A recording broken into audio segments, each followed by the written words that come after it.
In Oldboy, the main character of the story eats a live, uncooked octopus, both in a desire to touch something living, but also to reveal his dehumanized state after 15 years of isolated imprisonment.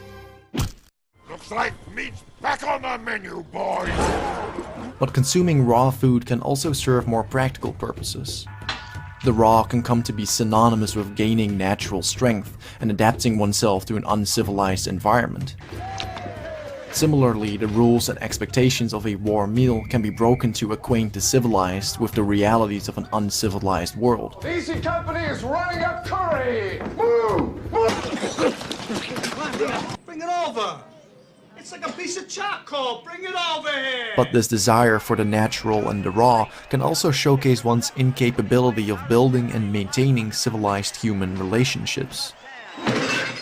Pardon me about a steak, huh? Food can also be used to indicate a perceived level of savagery on a societal level, be it in our own community or in those of others, depicting morally despicable or highly unconventional foods as markers of uncivility, setting more cultured protagonists apart from the exotic and wild world which they inhabit. Chilled a monkey brain.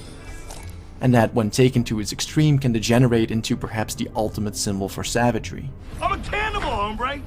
We're gonna fucking eat your ass! This, in turn, can be used as a tool to completely break a character, I made you eat your parents. or it can serve as a menacing and highly disturbing form of antagonism and inhumanity.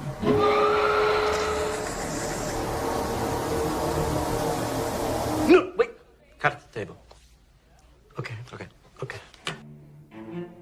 Stephen Manell argues that another essential element of civilized food consumption is a regulated appetite. The civilized don't merely eat out of immediate hunger, What are you doing? but collectively decide when to do so together. Beautiful. I love you, darling girl. And so a dinner can be the scene of civilized harmony, but it can also be used to invert this harmony, revealing tensions between polar opposite characters and even devolving into gluttony and depravity, often mockingly depicting inner problems of characters and societies alike.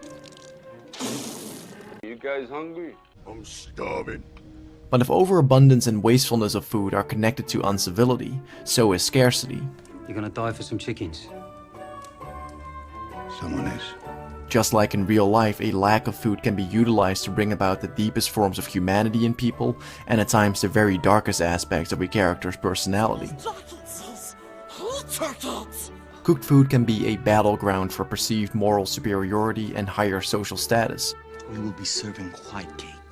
Those who own the food, have the most of it, or have the final say in how it should be prepared, hold a sense of power over